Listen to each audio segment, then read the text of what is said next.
Guys, lilipat kami ito sa batang puno ni Kuya Bayoy. Ayan. Bali, iniwan may ibang motor dahil mahirap yung daan guys, madulas.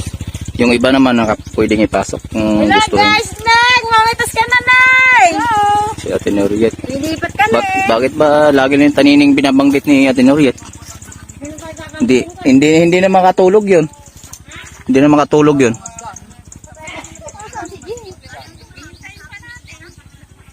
So ayan yung mga kasama namin guys. Naghihintay muna kami ng hagdan. Yes, Kuya Dan. At pupunta na kayo doon? Oo daw. Yung hagdan natin. Nakapagod pa.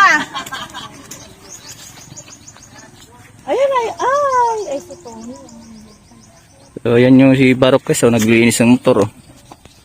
At nahirap kayo. Puro putik ayan. Naglinis sila ng motor sa may tabing ilog. Sama si Muli.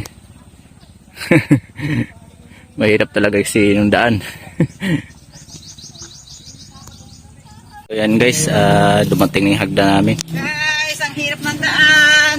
Ayan, nakabuta sa Ate Sali. Oh. Hirap kami maglakad pag walang buta. Nakarating pa kaya ako doon? Kaya yan.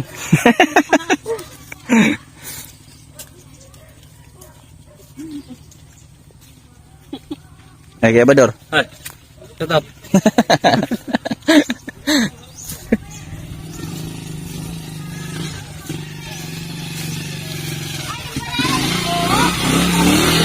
Ayan si Pari Marlon, no?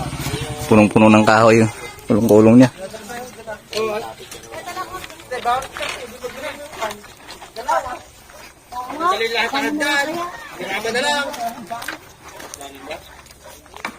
Yan mga hagdan namin guys.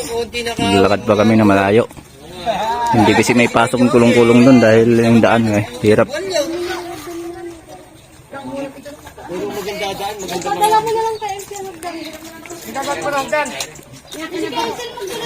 So na guys, dito na kami sa batang puno ni Kuya Bayoy. Kaso lang guys, inabot pa lang bahay rin. Ayan, no? Delikado to sa ahas.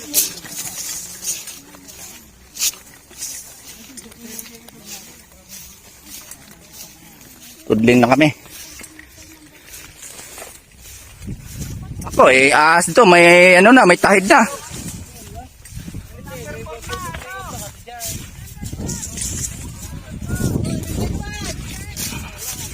By number kasi yung tudling namin guys. Number 7 ko, pinakadulo. Ako ang unang tutudling sa idol. Oh.